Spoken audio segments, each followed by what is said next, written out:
Hey everybody, welcome back to Cask Strength. It's Josh here in the Galladay Whiskey Conservatory. I've been trying to get together my top 5 video for Texas whiskeys for a little while, and I finally got some time, so I wanted to come and put it together for you guys. And anybody who knows me knows I'm a big fan of Texas whiskey. I mean, a whole quarter of this cabinet is dedicated to Texas whiskey by itself.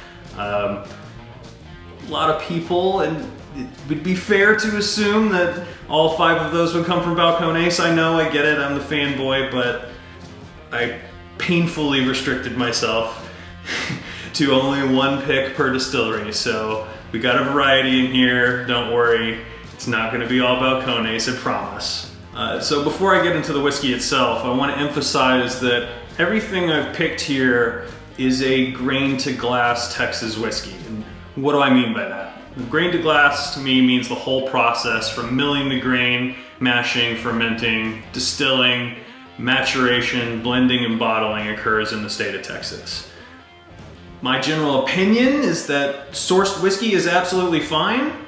Sourcing and blending can be a whole art unto itself, but it's important to me that when it is a sourced whiskey as opposed to a grain to glass Texas whiskey, that's clearly identified and labeled. So on that note, I provided a link below to the Texas Whiskey Association. They're an organization that promotes true grain to glass Texas whiskey producers and promotes the honesty and transparency in labeling, so check them out if you haven't already. So the internet consensus seems to be for these top 5 lists that you have to start with some notable omissions, some stuff that you really wanted to include but didn't quite make the cut. So first of all, I wanted to give a nod to probably the closest distillery to where we are in Austin is still Austin. So they're doing some very cool stuff. This is their new make, and this particular one is their Daydreamer new make, which is a citrus infused unaged spirit.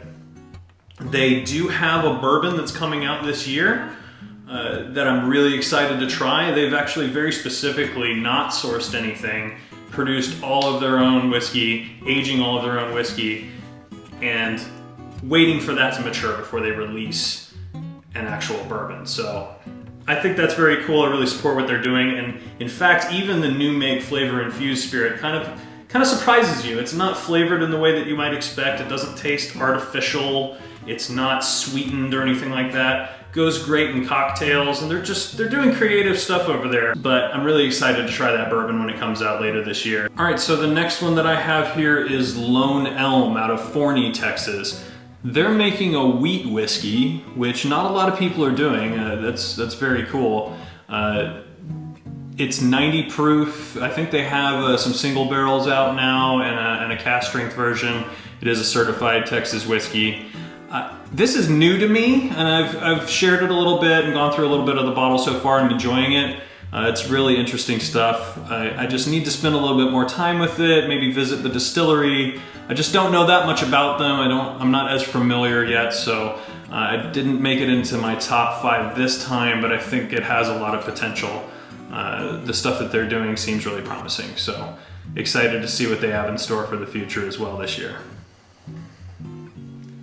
All right, now everybody knows that everything's bigger in Texas, including the whiskey.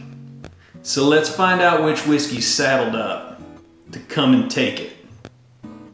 Meaning like a spot in my top 5 video.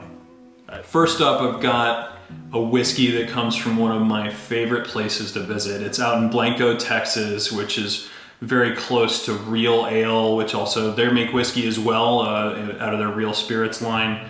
But Andalusia Whiskey Company, they specialize in making single malt whiskey. They bottle everything at 100 proof, so the presentation on it is fantastic.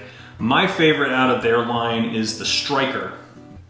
Now, Striker is a single malt that instead of being peat smoked like you would have from an Islay whiskey, something out of Scotland, this is smoked with oak, mesquite, and apple hardwoods. So you get those Texas barbecue smoke flavors in a single malt.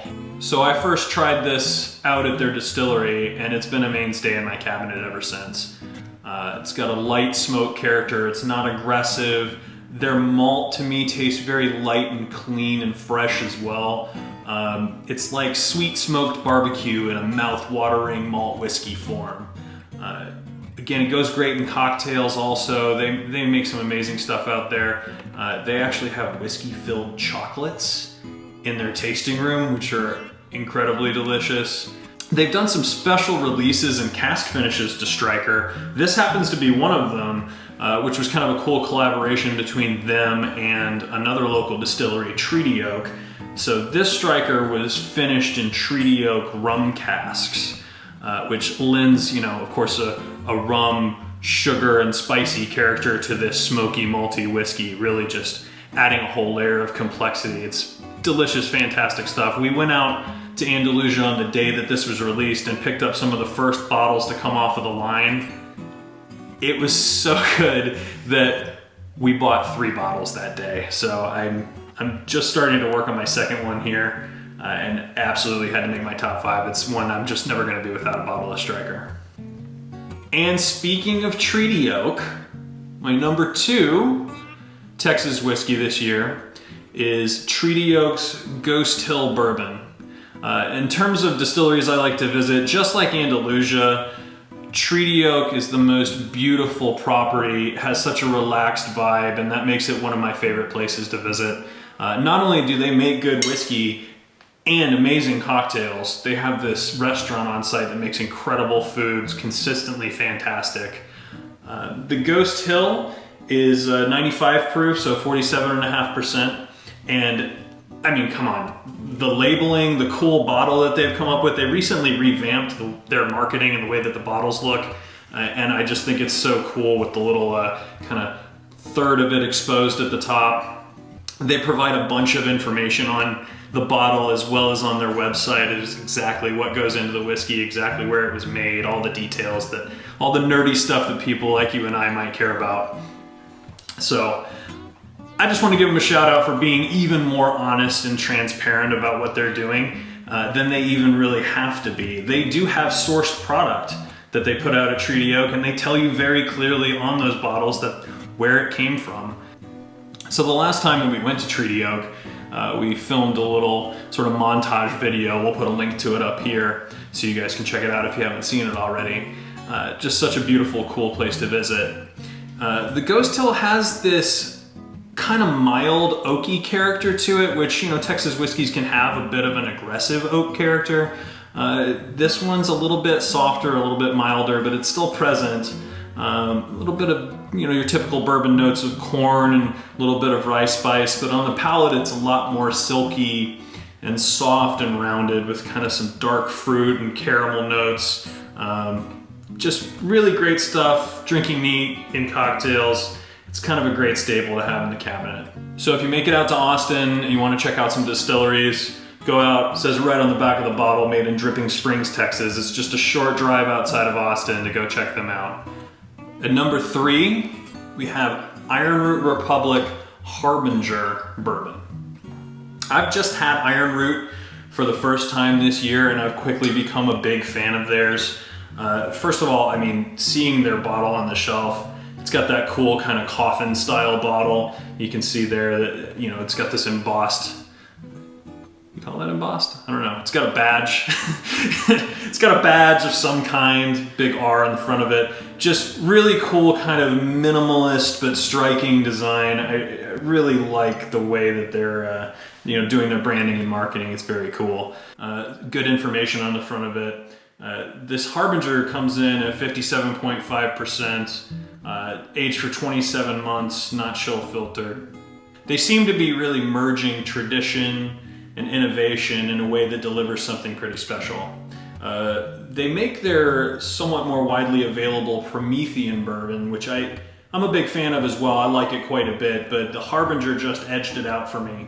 They're using some heirloom corn varieties. I think there's some purple corn, maybe Bloody Butcher corn in here as well. And that unique corn flavor really stands out to me in the Harbinger. There's a significant oak presence in here, but it's not overwhelming. And what really is striking to me about Iron Root products in particular is how well-rounded and balanced it is, especially at a higher proof. It has this soft roundness to it without losing complexity. It's not boring in any way. So I'm really looking forward to what they have in store for the next year. We've got a visit planned here pretty soon to go up and see them in Denison, Texas. So we're gonna do a tour up there, hopefully take some video and show you guys what Iron Root's all about. Number 4 out of High Texas, Garrison Brothers Balmoral. I'm always gonna have a soft spot for Garrison Brothers bourbon. Their whiskey is really responsible for starting my whiskey journey. It was the first one that I really kind of fell in love with. Although I've branched out far and wide since then, Garrison Brothers is always one that I've come back to. Balmoral is a higher proof and a double barreled version of their standard bourbon. So this guy comes in at 57.5, 115 proof, although it is in a small 375 milliliter bottle. If you like the higher proof oak forward Texas bourbon, that Garrison Brothers kind of leather and caramel and oak and spice flavor profile that they have, this one has a lot of those barrel notes, even more than their regular release, the regular small batch, without getting into bitterness. So if you like that kind of thing, if you like a very oaky bourbon, this is probably gonna be your jam. It's a flavor profile that I gravitate towards, even in Kentucky bourbons anyway, so kind of makes sense that this is gonna be one of my favorites. The other super cool thing about the Balmoral is that proceeds from the sales of this bottle benefited the Texas Balmoral State Park, so that's pretty cool. Drink some whiskey and help with nature stuff. Who doesn't like that? All right, and I know you've been waiting the entire video for me to mention Balcones. I know, and we're finally there. My number 1 whiskey of the year. I know you're shocked. It's a Balcones whiskey. Now, this bottle has been, I'm gonna call it my secret whiskey weapon of the year. Everybody knows I'm an unapologetic, unrepentant Balcones fanboy, but I've witnessed more people immediately fall in love with this bottle than any other whiskey that they make. And every time I pour some of it for myself, I'm immediately reminded why that is. People expect this kind of bold intensity from Balcones, and rightfully so. A lot of their stuff's high proof, a lot of big flavors. This whiskey kind of turns those expectations on their head a little bit with a lighter, more floral, honeyed kind of malt whiskey. And I like to think of it, it's almost like a Highland Scotch with a Texas accent. And so that's Mirador. Mirador is approachable and friendly, which is not at all to say that it's boring or lacking in complexity, not in the least. Mirador is 54.8%, so still falls into that fairly high proof that Balcones tends to be known for. But part of what gives Mirador its incredible flavor profile is they're aging it in used oak, which previously held their rumble spirit. Rumble kind of sounds like what a West Side Story gang might do to fight over turf, but in Balcones, rumble is a spirit that's kind of rum-like. It's distilled from sugar, turbinado sugar, honey, and mission figs. So it gets kind of approaching rum, but it has the fruity, spicy, brown sugar kind of notes to it. So they age the rumble in casks, empty that out, and then a significant portion of what goes into Mirador is ex-rumble. So this fruity, kind of spicy character really comes through as an accent on this whiskey's flavor profile.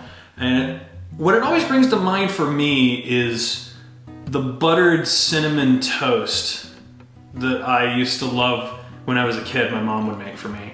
And that's really like a personal connection that made me fall in love with this. It brings back that childhood memory. Also, of course, Balcones, one of the coolest tours, one of the best tasting rooms. They make incredible cocktails there. So if you haven't paid them a visit, go and check them out. They're up in Waco, Texas. If you want, you can go down the street and check out the Chipping Joanna Gaines Magnolia place and buy all the home decor things. That can be pretty fun too. They've got good cupcakes, I'm not gonna lie. So